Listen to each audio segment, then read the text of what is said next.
back to the show, everybody. My next guest is known as one of the UK's youngest, most successful mediums.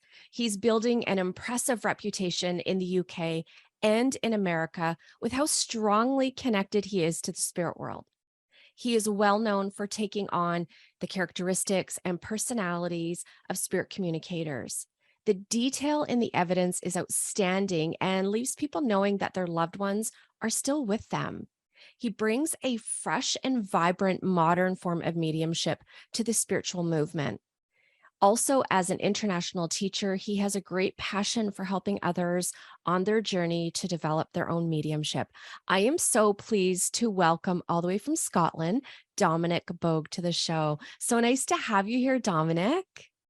Courtney, it's an absolute pleasure and an honor to be here and spend this time with you. Thank you so much for having me. Oh, you're most welcome. I actually, just to let my listeners know how I found about you, was a couple years ago, you did a show on the Colby Rebel show. And I just was so impressed with your connection with spirit, how you spoke about mediumship and development and unfoldment. And I just thought, wow, there's this authenticity there and it resonates. For me, I always love connecting with people, meeting with people that are very much straight shooters, but there's this authenticity and this heart of service to the spirit world. And it just resonated so deeply. So I'm so pleased that we were able to connect here. Yeah, well, the magic has allowed us to do that. So there must be a reason and a greater purpose for our connection. So let's see what unfolds and see where the journey leads us. Sounds good. So I do know that you became really aware of the spirit world about the age of 14, and it was through a very difficult experience. And then by about age 16, you started working with the spirit world.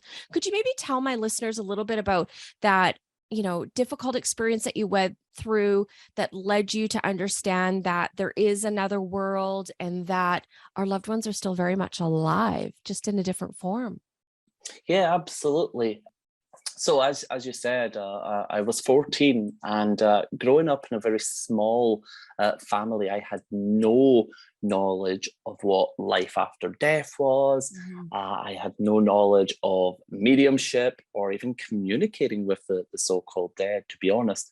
I was brought up in a non-religious background. So, church or God, whatever he or she may be, that was nothing that really absorbed my life. So in a sense, it was a very simple life, but my father passed away very suddenly.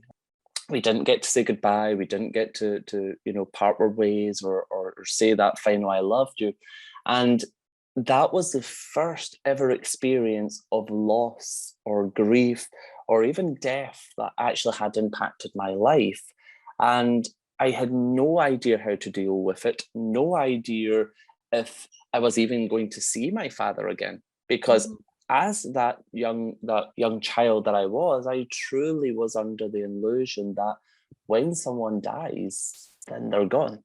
And we unfortunately will never see each other once again.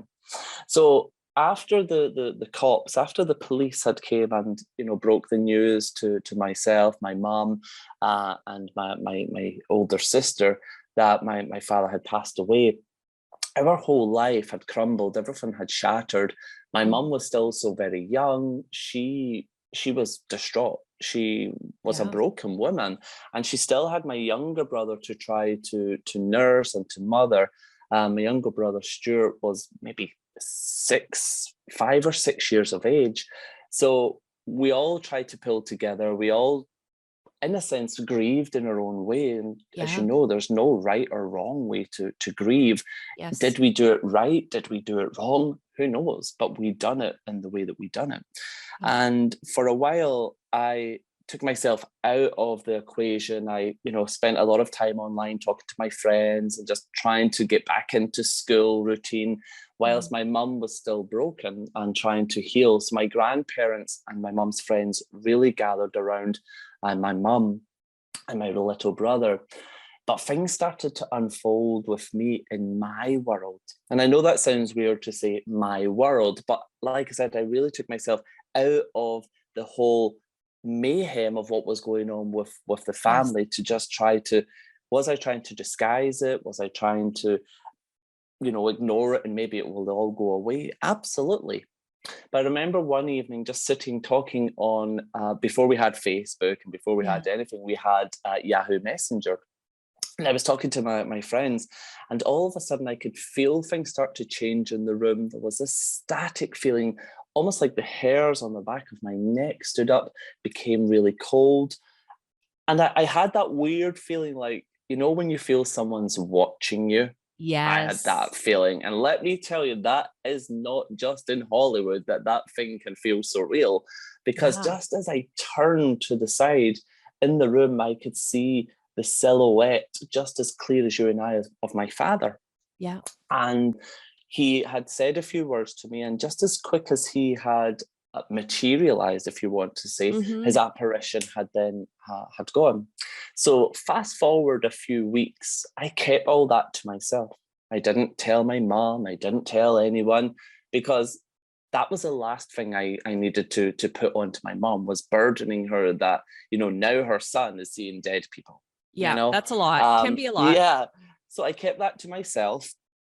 And as I went through my normal life back in school, I'd be sitting in school, other students around me, and, I'm trying to concentrate, and I could see like spirit people of the teacher standing at the front of the class, walking past and talking.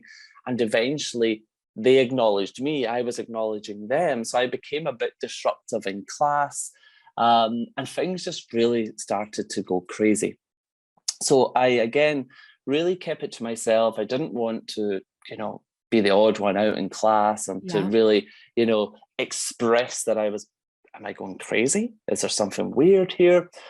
But later through the period, my mum went to our local spiritualist church, her and my sister, and the medium that evening had brought a communication from my father. And through that communication, she had said to my mum that your husband's telling me about your son, and that your son can hear the voices of spirit and can do this. And my mum had no idea. She probably gave this medium the most cruelest and evilest of look, like, are you serious? What are you talking about? I could only imagine. So later that evening, I had came home, and my mum was sat with one of the neighbours, and she said, do you have something to tell me? And I gave her the innocent look that I possibly could have, like, no. I'm like, oh God, she's on to me. And she says, I was at the spooky place this evening, and your dad came through and told me that you are talking to the spirits. And the look on my face must have told 1,000 words. She says, it's true, isn't it? Look at you. Look, you're. And I says, well, after Dad passed, so I started to unfold and I started to tell things. So curiosity kills the cat. I decided I would go to the spiritualist church the following week. Okay. And I sat up the back of the room, and if there was maybe 50 people, and all middle-aged and above, I would be the youngest person sitting there, probably standing out like a sore thumb, curled up in the back, like, let's see what crazy stuff goes on here, shall we? Yeah. And maybe the third or the fourth message in, the guest medium had said, and to the young boy sitting at the back, I've got your father here. I kid you not, Courtney. I turned round and looked to the back, and it was a wall. I couldn't have got any further to the back of the room. And I went, oh, me. And she said, yes, you. She says, your father's passed, hasn't he? I says, yes. And she gave me details. She gave me information. And the beautiful thing was, she was actually able to give me, through my father, the street name of where he was found passed away. Wow. So that really had my eyes opening, my ears listening. She says, Father's telling me that I've to teach you. Now, I'm looking at her like, oh, so this is something you teach. You teach how to talk to dead people. And she says, every couple of days, I think it was on a Tuesday, we have a development circle, and you're more than welcome to come. Curiosity kills the cat. Yeah. 14-year-old Dominic goes to the development circle, sitting with the 50, the 60, the 70-year-old, mostly women. Not Yeah. that there's a problem with that. No, but it's very common in Yeah, spiritualist churches to see a lot of women, and they're mature in age. yeah. So there's me, 14 years of age, in with people the age of my mother, my grandma, Yeah. and I was taken on like the baby. But in that circle, I was able to then harness, develop, and start to understand what was going on with Dominic, what this was that has started to unfold with me. And since then, from 14 to 16, I sat in that development circle 3 evenings a week to build the relationship that I have now with the spirit world, to help me understand what was. And it was an absolute blessing that I actually had a door open for me to be nourished, to be guided Yes. and supported. Because like I said, we didn't grow up with mediumship or life after death. There was no way mama was going to be able to train me and to know that I wasn't crazy, you know? And then come 16, after practice and working, and, you know, my mentor put me through the stages. You know, she would blindfold me, she would give me objects, she would sit people in front of me, she would tell me, you know, get the connection, who it is, go deeper. And after a while, I became comfortable. And I then started to do platform around the churches. And people just started to catch on of this young boy who has this connection, if you want to say. And then private readings. People were lining up before the church service, after the service, wanting to book private readings. And so at the age of 16, I then started to take it professionally and start doing it properly. And things took off from there. Dominic, that's a lot of progress and growth within such really a short period of time. I'm going to say, from my understanding, and even from when I've sat in development, most developments, our teachers would have us sit once a week. So you're like tripling that. So that is intensive development. And how did you find being so young and then having, I want to say, almost this, there comes a big responsibility and a pressure that comes with people's other expectations of you to perform. And okay, we know this guy, we've heard about him, now let's see him. How did you cope with that at such a young age? That's a very good question, to be honest with you. If we were to take it back just a step before, I became aware of this change in my life, and it wasn't something that, you know, I tapped into or something that I went seeking. I believe this shift happened within my soul, that then my soul had realized now is the time for the boy to meet the spirit. So again, in no disrespect to the spirit, I didn't choose this. You know, I didn't choose to be a medium. As I always say to people, my students or to my audiences, I did not jump out my bed and decide to talk to dead people. You know, I I get it. believe Yeah. organically, perhaps the mediumship was already there within my soul, but the death of my dad, the grieving, that trauma, in a sense, perhaps had opened that up. As I started to develop, and, you know, I'm a true believer, the more you practice and the more you're in that power of the spirit, then the stronger your relationship becomes. So in a sense, it became more of a way of life for me. This became normal for me. Yeah. The performing fact, absolutely. It was intimidating. It was scary. Will I be able to perform was always something that would be in the back of our minds as mediums, but also for me.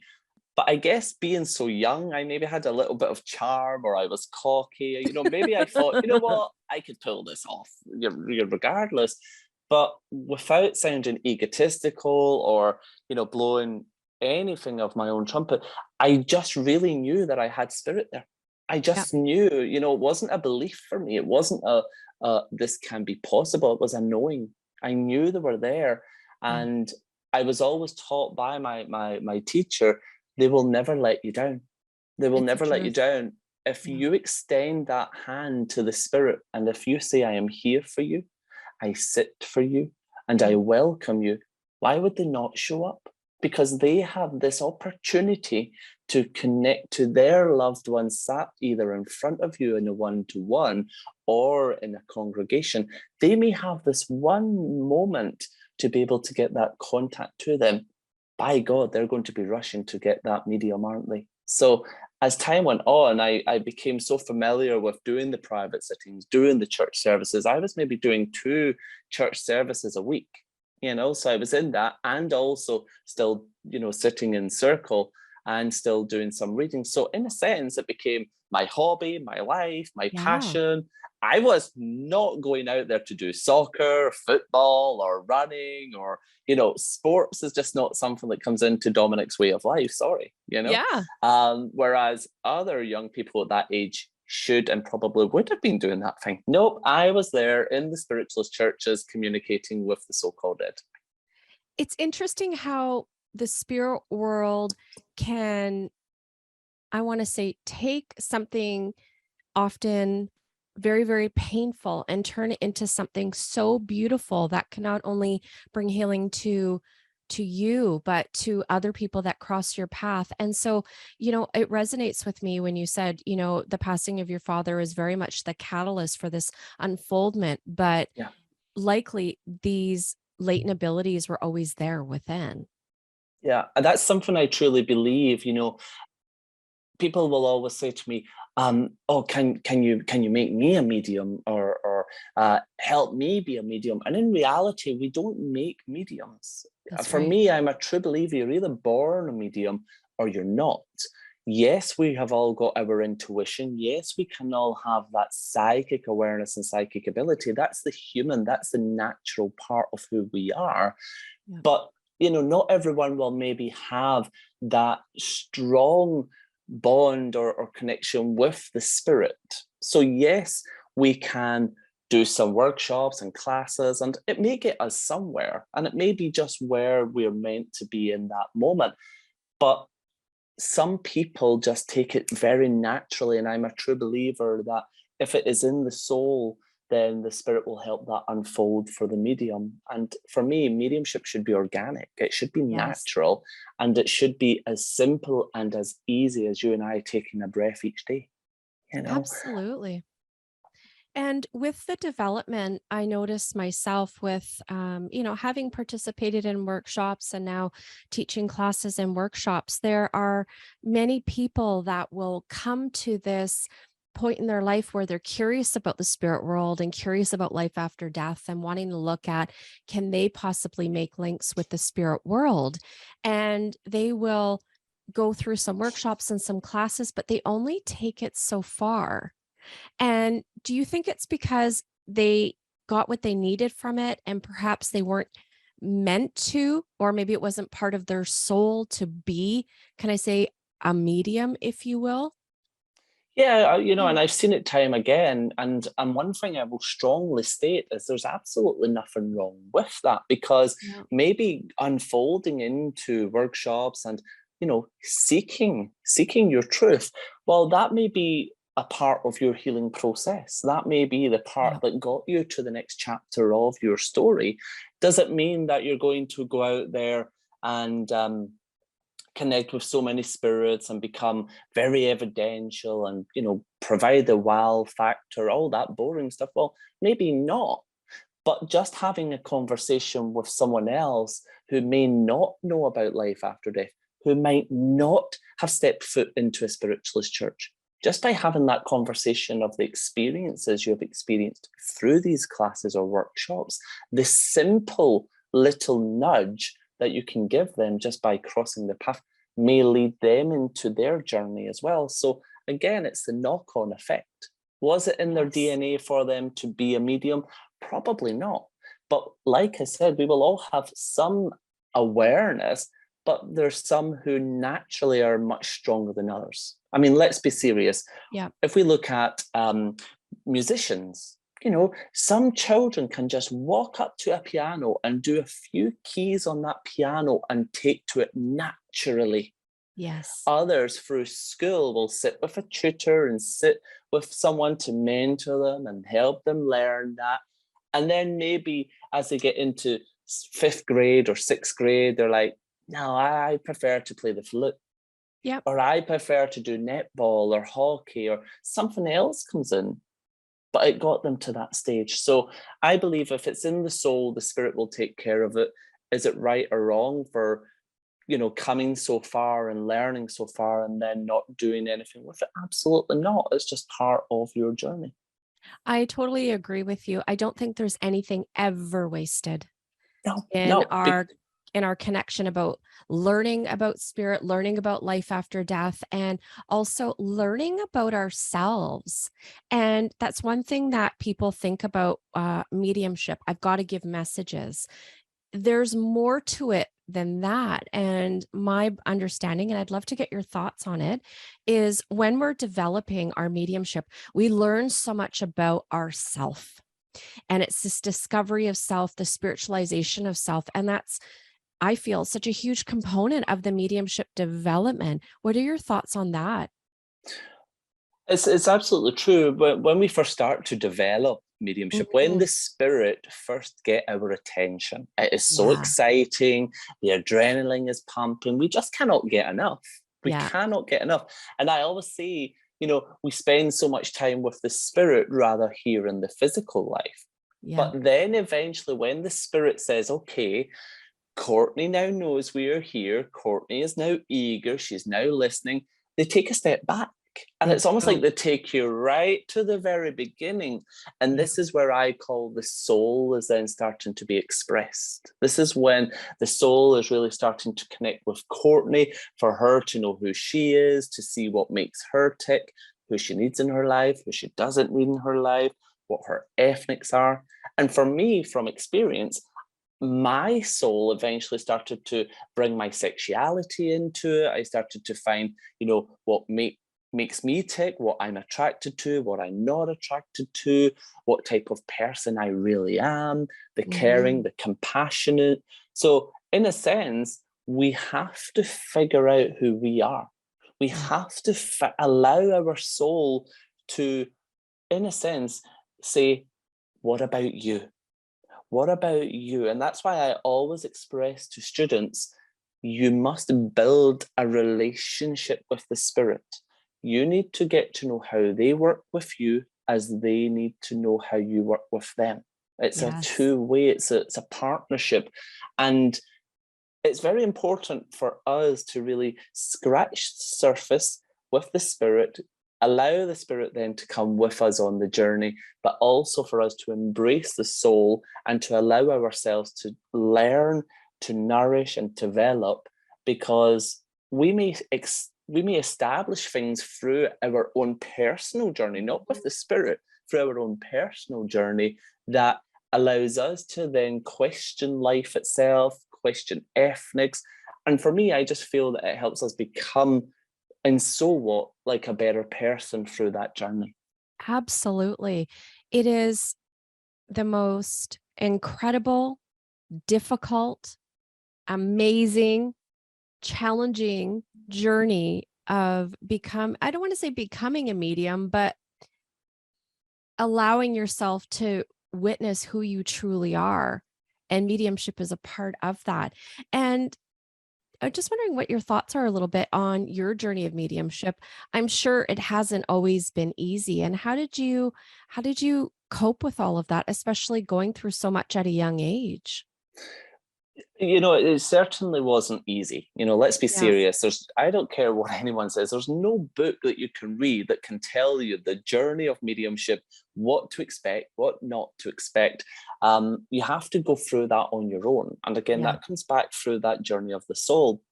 And developing at such a young age, even through school, there'd be times where I'd be in the school library on a free period, and at that point, you had to go do some reading of things that interested you. Here I was reading things about paranormal, ghosts, spooky stuff, when Yeah. all my friends are reading like Roald Dahl and the Charlie and the Chocolate Factory, or things about tourism, and here is Yeah. the weirdo in the corner reading about ghosts and Bigfoots and all the weird stuff. So in a sense, I could see myself being singled out from, you know, the boys in the school who were constantly going and playing the soccer and the football and whatever. But I was okay with that. I was okay with that. I was comfortable with who I was, you know. Through time, when I started to do a little bit more working with the spirit, I started to have school friends as parents contact me for readings, and then my friends would then start to, you know, fall away from me because he knows too much about what's going on in our life. He knows that mum and dad's getting a divorce, or he knows this. And in reality, I couldn't care less, because when I finished my work, I just become back as Dominic, you know. That's right. And the hardest thing for me, Courtney, was having so many great friends and wonderful people around you that then when they started to realize what you do, realize what you can do, the friendship either became tethered and started to distance, or then you start to realize these people are only around me to see if they can get readings, or see if they can get connections, or to see what they can gain from me. So that, in a sense, is very difficult to figure out who is in your life for that purpose and who is just being, if you want to say, a leech or a sponge. Yeah. So it's really hard finding that balance, and it's very challenging, very challenging. But the biggest challenge was my grandparents, especially my grandmother. She was brought up Catholic, and you know, when she started to realize I was taking this more serious, she was really like, and you know, how are you going to make money? You need to get a job, you need to live, it's never going to work. And the belief from her just wasn't necessarily truly there. Yeah. And like I said, we don't have a big family, so you know, and a family opinion in a small family community means a lot, you Yes, know. it does. But I just had to go with it. I just had to keep going and keep questioning. Am I on the right path? Are you with me, spirit? Yes, we are. Let's keep going. So it had its challenges. It had its ups and downs. But like everything, you just have to take the good with the bad. You know, you have to ride that storm and remember that no storm lasts forever, does it? Beautifully said. And it's true. I know that when I first started unfolding, everybody wanted free readings, family, friends. Okay, I was all excited about it. But then it was, they're only wanting to hang out when they want a reading. And Yeah.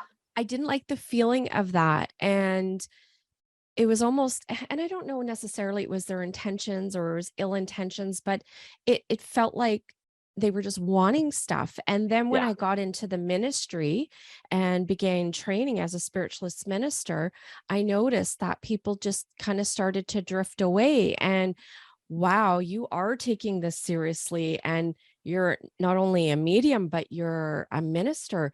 And people who I thought were really, really close friends and were my ride or dies, you know, partners Yeah. in crime, they kind of just dropped off the face of the earth. And it was so difficult. And this is one of the things people don't always understand when they're watching TV shows and they say mediums performing. They don't always know about all the stuff that's happening in No. the background in our personal lives. And it's not all glamorous, and it can be a very lonely path at Very lonely. Yeah. times. Yeah, I But would totally agree.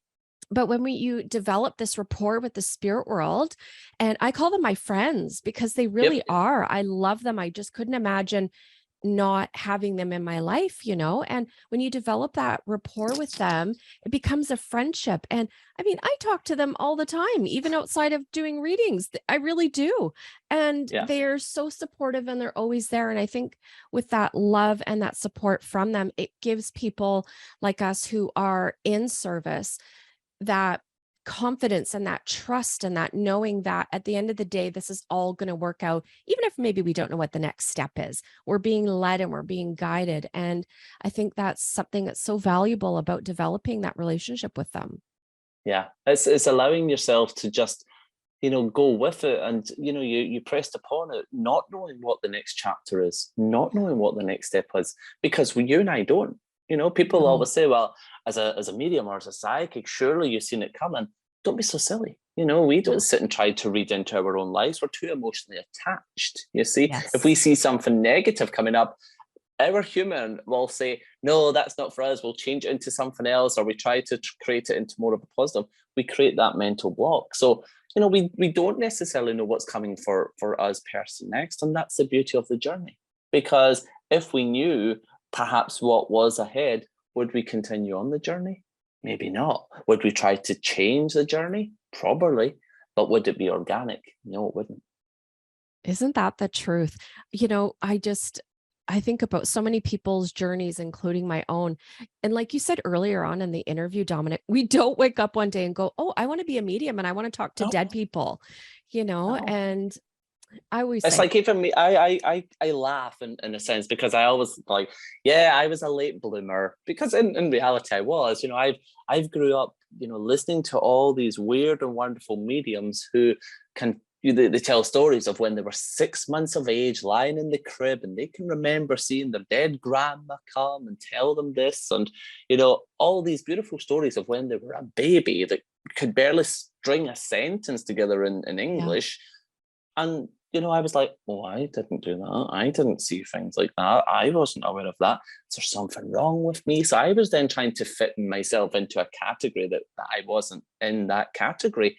Yes, I was very psychic when I was younger. Only later in life I realized that. I could talk about people. I would be out with my best friends.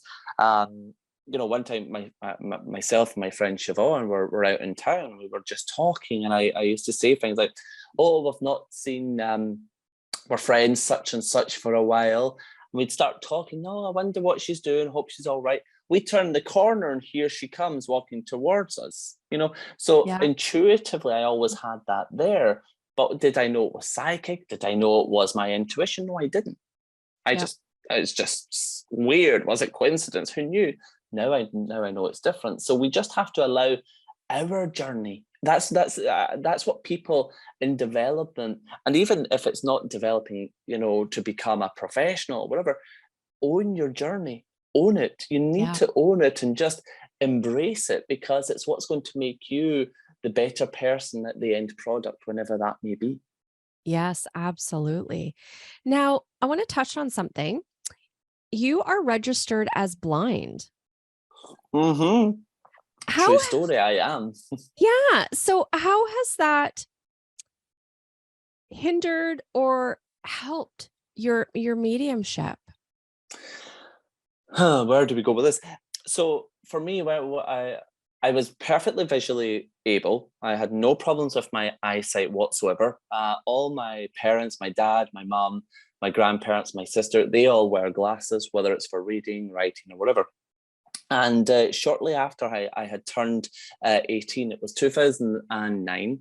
I had turned 18, and here in the UK, that's when you are legally allowed to go out and come drink alcohol, go to Mhm. nightclubs, discos, whatever. So you can imagine, I was like, let's do this, let's have some fun. Saturdays, Sundays, weekends, when I was off work, I was out with friends and just, living my life. Yeah. And I was working in a customer call center for a television company for customer service. And I went into work one day, and I was going on my computer, and I realized, God, that looks a little bit blurry. It doesn't look very, very clear. And called my mom and says to her, she got me an appointment to go to the opticians. And we just went to the opticians in the mall just to see what's going on. And I was in there for 3 hours, 3 hours. And I seen every optician in there to then have an emergency referral to our local hospital. So I went up to the hospital, and I seen the ophthalmologist on call, and he, was doing things in my eyes. He was putting me up to machines, putting eye drops in, and then this other ophthalmologist came in, and I went back and forth to the doctors at the hospital for at least a week, and they had says, we suspect you have a brain tumor. And the brain tumor is leaning on your optic nerve, and we need to act fast. So we are going to schedule you for an MRI scan and a CAT scan. Mhm. So come back next week and we will see where it goes. So I left that hospital thinking, I'm going to die. I've got a brain tumor. I'm going to die. Yeah. What's going on? Went back, had the scans done, and the scans came back negative. There was no tumor. So I then had other bloods done. It took 3 months to be fully diagnosed with my condition, which is so rare that it took specific doctors and specific blood work to be done. And it's called Leber's hereditary optic neuropathy. And basically what that means is the wires that connect to my eyeballs and my retina that then send the visual signals to the brain, they lie dormant. So out of 100% of those wires, I only have 20% that work. Okay. So basically, for you using a computer or for writing or for seeing in distance, you use your central vision. You use that for everything in your daily life. I don't have central vision. I really only have peripheral vision. Okay. So it became very depressing.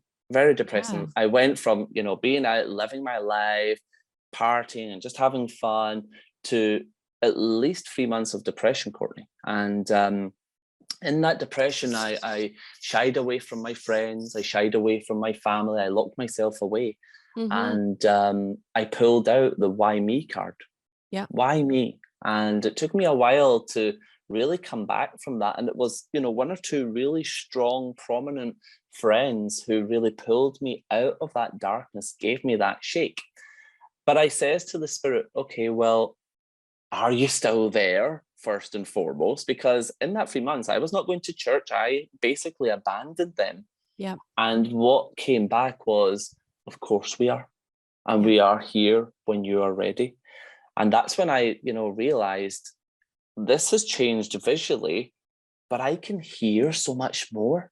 I can feel so much more. So I went from being very clairvoyant to then really starting to become clearer with my clairaudience. So then the spirit started to use my clairaudience to hear so much more. Has it helped me in my mediumship?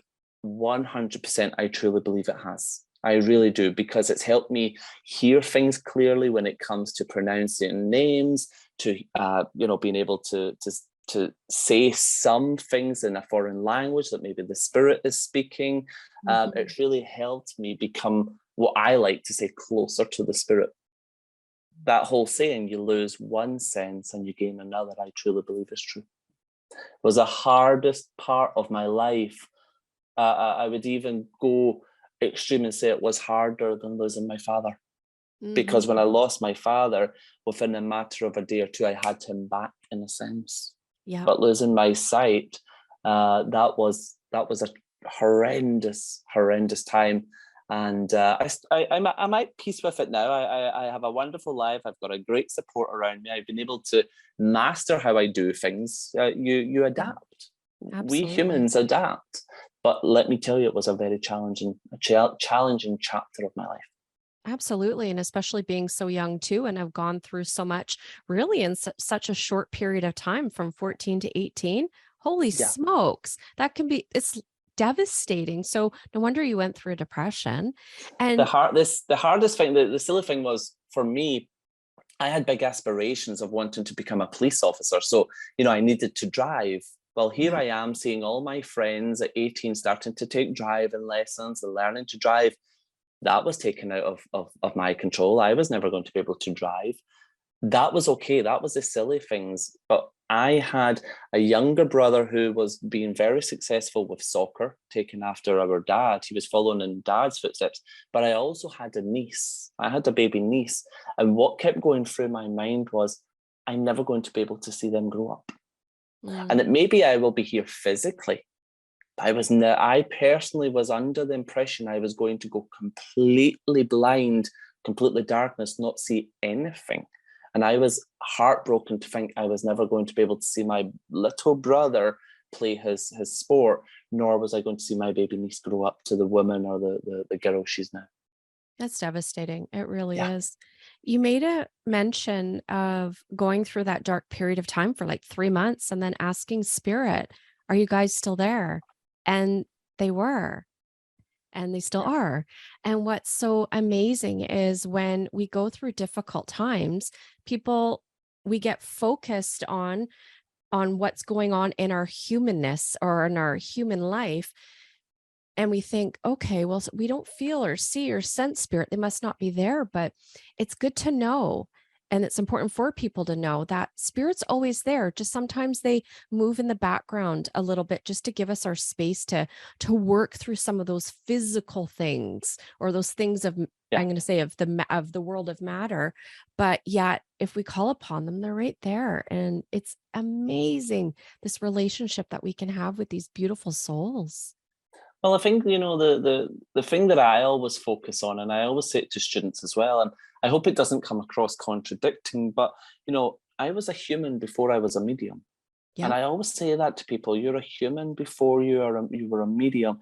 You have your human life first. And, Yeah. that whole saying, if you can't heal yourself or deal with your own baggage, then how can you sit and try to help others through that?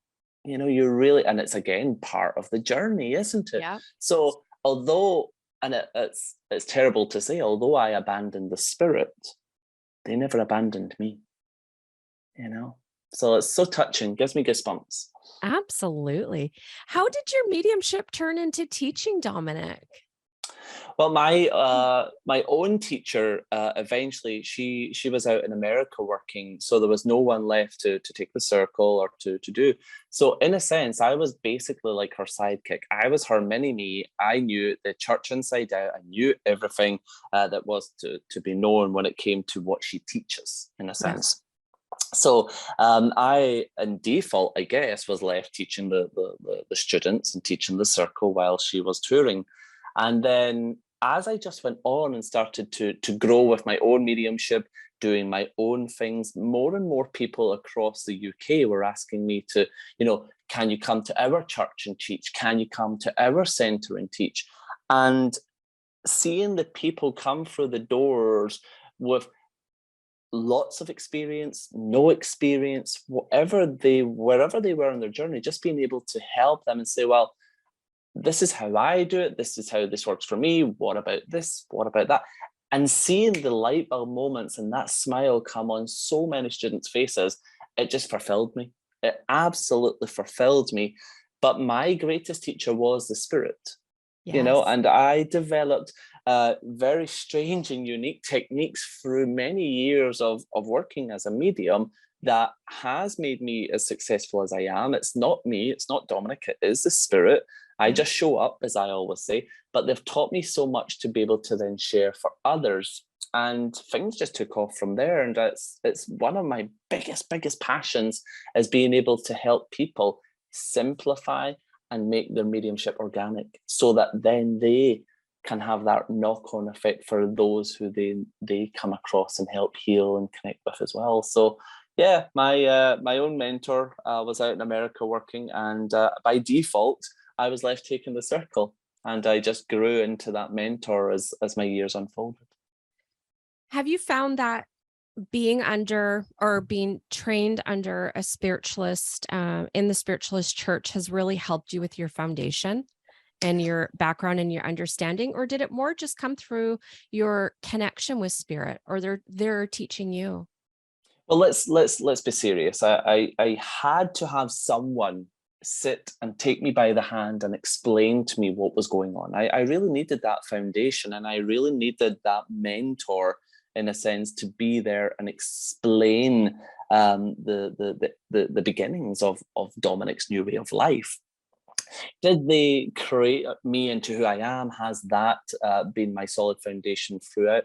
No, because after the 2 years of sitting in circle, I then began working as a medium. Mm. So I didn't have the time to consistently still sit in the circle.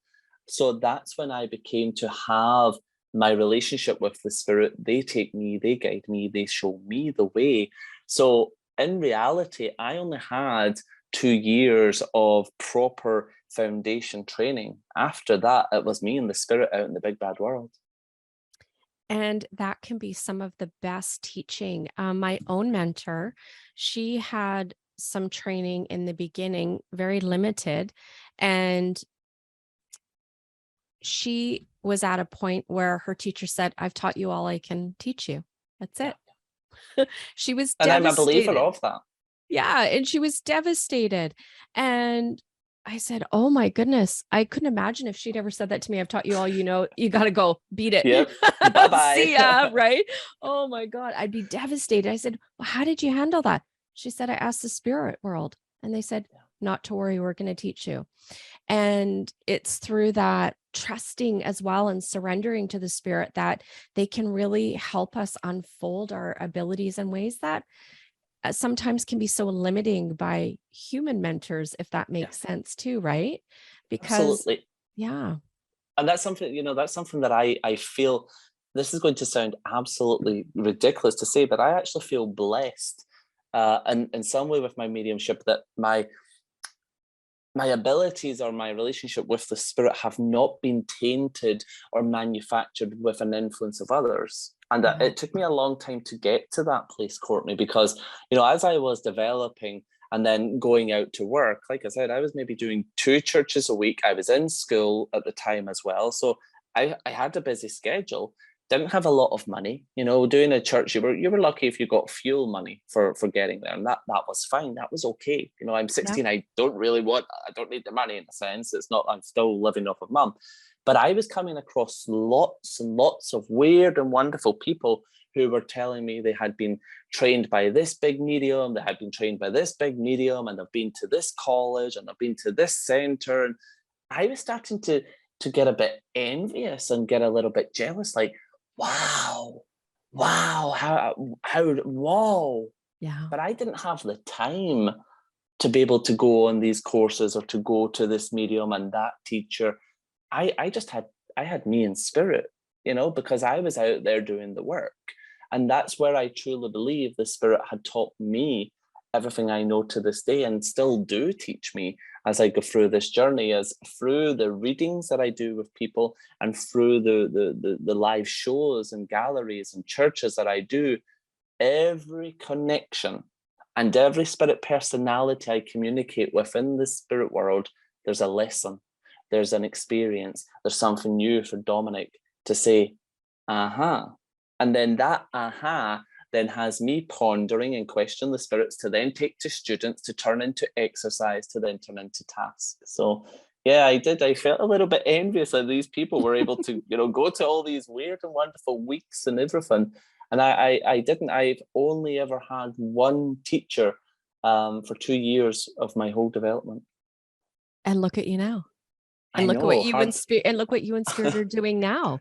It's incredible. Yeah. And that's why I personally believe that it was just what Dominic was meant to do. As much as I could try to curveball it or do something more, here I am, still 15 years later, at the age of 30, still walking with the spirit rather than trying to do something else. So I've given up trying to do something else or be someone else. I'm very happy being Dominic the medium and talking to the unseen world and being able to heal hearts and reunite families. So I'm good with that. It's incredible, and it's the most unique, amazing journey, and it has its highs, lows, and in between. But when you have that connection with spirit, it's like they dangle the carrot or give you that little slice, that little taste of cake, and it's like you can't go back. Yeah. Yeah. You just That's can't so go true. back. You can't go And you back. can't get it anywhere else, can you, really? It's so No, unique. no, absolutely not. Do you have any words of advice maybe for people that are considering developing, or like they're in their early stages of development and they're maybe not sure, you know, if they want to proceed with it? First and foremost, I would just really say to them that be you. Be Yeah. you. Do not try to be Dominic. Don't try to be like Courtney or whoever. Be you. Be Yeah. organic. Allow your mediumship to unfold naturally. Be patient. And remember that the spirit world have seen some magic within you, not within anyone else, within you. So allow them to nourish that and allow them to bring that out there. And if it's today, it will blossom. If it's next year, it will blossom. There's no time frame on your development. Go and see as many mediums do their craft, demonstrate, go to different classes, watch different YouTubes, just be a sponge and absorb. but remember that you'll not get it any better teacher than the spirit themselves. So build that relationship and just practice, practice, practice. Amazing advice, and it's so valuable. It sounds simple, but it's not. Nope. And just take your time with it, folks, because you're always going to be learning. It doesn't matter if you've been doing this for 2 weeks, 2 years, 20 years. Yeah. You're always learning, and let spirit guide you. They're never going to lead you wrong. It's got to be fun. You know, I always say to missions as well, if they get so worked up or so nervous or whatever, I'm like, you know, what's the worst that can happen? The person can say no. That's okay. Let's not get so caught up in it. Enjoy the journey. Have fun with it. You know, I people always say to me, "What, you still do private readings?" Hell yes, I do. I still do private readings. Yeah. Why do you still do private readings? Well, why would I not do private readings? I'm not a psychic medium that runs a bakery. Do you know what I mean? A psychic medium does readings, you know? Yes. And in those readings is where beauty happens. That's where magic really happens. That's where you have the opportunity to help change someone's life with the help of the spirit. And people always say, oh, private readings are scary. They're intimidating. And I say, they're not really if you just look at it as an adventure. Let's just see where the spirit leads us. All you can do is show up. And I just think it's an absolute gift on its own to be able to sit with a broken mother or to help heal a husband who's lost his wife, and just to sit with them and not deliver message, but to allow them to have a conversation with their loved one once again. You know, it's priceless. It's transforming lives one message at a time. And it's also not even, it's healing for the people that are sitting in front of us, our clients, the recipient. But think about how healing it is, folks, for the people on the other side who want to be able to say, you know what, don't worry about it. I know you weren't able to say goodbye, or I wasn't able to say goodbye, but I'm still here with you. It's bridging those two worlds and being that middle person. And that's what medium is. We're in the middle. We're the communicator. And there's no greater gift or privilege to be able to do the work. Yeah. It actually makes me emotional to think about it sometimes, you know, being able to have that privilege to, you know, for that person, they have chosen. But I don't believe the human chooses us. I believe the spirit in some way book the readings and then, you know, make it happen in some way. I do too. You know, I'm crazy that way. But, you know, I just think it's an absolute honor. An honor to be able to sit. You know, a few days ago, I was down London touring. I just came back the other evening, and I had a girl, a young lady, a young mother, who had won our free reading at the end of the evening, and I sat with her and brought forward her grandma, and then I brought forward her uncle, and then they had said to me, let her know that we have her son, her baby's here. And I said that to her, and she broke down, and you know, we went into the communication so much more. And she says, I've been to so many mediums, I've done this, I just needed to know that he was with them, that he's okay, etc., etc. And I says, it wasn't about the right medium, it wasn't about the right person. What it was about was divine timing. The timing now in your life, you were ready to get that contact from him because you've healed that bit more. You're ready to appreciate it more. I says, it's not about the young boy coming all the way down from Scotland to London. It could have happened from anyone, but it was about divine timing. And I feel so honored that timing was right for me and her to then allow her little boy in the spirit to then touch his mum and to give her confirmations that helps her keep moving forward into her new life. That is incredible. Oh, it's beautiful. Absolutely beautiful. And it's true. Sometimes those who are in the grieving, they're not yet at that right time or in the right mindset or in the stage of their grieving to fully appreciate, and I want to say appreciate, but fully receive all of the healing that can come through that contact. And so, you know, there's all of these things that go on that the spirit world knows when's the right time to appear. So, you know, sometimes, you know, recipients, of course, they come into a reading with expectations. Of course, that's that's a no-brainer, isn't it? Yeah, I get it. But understanding too that the spirit, they decide when the time is right, and trusting in that, and knowing that even if they don't come through in a contact, doesn't mean they're still not there. They're Yeah. still just allowing you to do a little bit more healing. So a good lesson for everybody who's listening as well too, whether you're developing mediumship, or you're somebody who's just curious about it and want to learn a little bit more. They decide. The mediums don't have control over who comes through. We Nope. just open ourselves up and open up our awareness and connect you with those who gather close. That's all we can do. It's funny, someone says to my assistant Kimberly the other day, down in London, how do the spirits know to come with Dominic? And Kimberly looked, and she's quite new to this, although she's my personal assistant, she doesn't know everything about this. And Yeah. she says, well, the spirits don't come with Dominic. And the true lady says, well, where do they come from?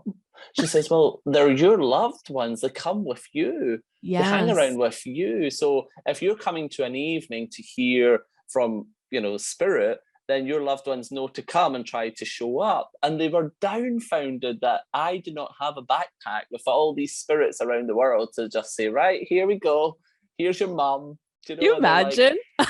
absolutely, and I'm like, nope. And basically for those questioning or wondering, about spirits, it's the emotional bond that keeps us together. It's that love that keeps Yes. our world and their world still attached. So if a husband who's just lost his wife chooses to then seek a medium, well, if his wife is ready and able, and she feels that he is ready and able to hear the contact, then she will show up in the same room as the medium, as is he, to then start the communication, to start the conversation. It's not that they hang around with the mediums. It's not 0800 dial a spirit, is it? Let's be serious. Oh if my only God, it was that great. I love you say that, because I say it all the time. There's no 1-900 dial a spirit. I say the exact same thing. That's so funny. People go, what? Is it? No, if I could, it'd sure make my job a lot easier. Sometimes. Absolutely. It would be like, no pressure. Hold on, I'll just dial up. Like, is her dad there? No, he's just gone to the store. He'll be back soon. Let's wait. Oh, But it's the emotion, it's the love. And, I just, as I sit and I go through, how I work and prepare my client, once I've done that, I just take a moment and I just, in my heart and in my soul, I just say, welcome, friends. Allow me to become aware of you. And that's basically me allowing to, see that veil then be lifted to see who then has came with the client. It's beautiful. Dominic, you have been busy traveling, doing workshops, classes, private readings. Do you want to tell my listeners what you've got going on or have coming up, and how they can get in contact with you? Absolutely. So coming up, I'm just about to finish. I've got 3 more live shows to finish of my Whispers from Heaven tour, which I started after COVID, when we were allowed to go back out into the world. And later on this month, 2 weeks, I am finally heading back out to America to continue my tour, Whispers from Heaven, stateside. So I'm heading back out to the East Coast, and I'm absolutely ecstatic about that, because before COVID, I was spending 5 months of the year touring America and out there teaching and so forth. And then COVID happened, so I wasn't able to do that. So this is the first time I've been back out since COVID, which is 3 years. So I'm looking forward to doing that, and doing my live shows out there, and connecting with all the beautiful people. And then I come back from America in October. I'm out there for 12 weeks, and I have a residential retreat coming up with myself, a trance and physical medium and teacher, Scott Milligan, and a friend and special colleague, spirit artist, Josephine McKenzie. We are taking over this beautiful, beautiful manor country house in the middle of nowhere in the heart of Scotland for 5 days. 5 days of intensive training, workshops, classes, and we've got students coming from all over the world. We've got people coming from Sweden, Germany, America, Ireland, London, Austria, and it's going to be fantastic. And then after that, I start my winter tour, which is season's greetings with your loved ones. And then I will be finished for the year. So throughout the year, I tour extensively across the UK, America, and Europe, and doing private readings, as you said, and teaching and so forth. So I'm a busy boy, and although I'm constantly on the road, I still do online readings, Zoom, telephone. Well, I've done that, since I was a young boy anyway, with Skype. You used to dial up Skype for readings before Zoom and things. You had to pay a lot of money to connect to your clients in Australia and New Zealand and things. But now we've got Zoom. So yeah, that's what I do. And all my dates, etc., will be up soon for next year. And it's just dominicboag.com. And for my US, it's dominicboag.com/US. Awesome. You are busy. Holy smokes. So Yes. lots of ways and lots of opportunities for people to connect with you. So after the show, everybody, you'll be able to take a look in the show notes. I will put links into Dominic's website where you can check out all of his upcoming events, book your own private reading, and you can get in touch with him through there. Dominic, it has been such an honor and privilege to have you on the show, and it's been amazing to have you share your voice with my listeners. Listen, the pleasure is all mine. I feel divine timing, and I feel the unseen world brought it together for us to create some beautiful conversations, and your podcast will touch and reach and help so many people. So again, the honor is all mine for having me and for giving me your time today. Sincerely. You are most welcome. And everybody, thanks for listening and have an amazing day.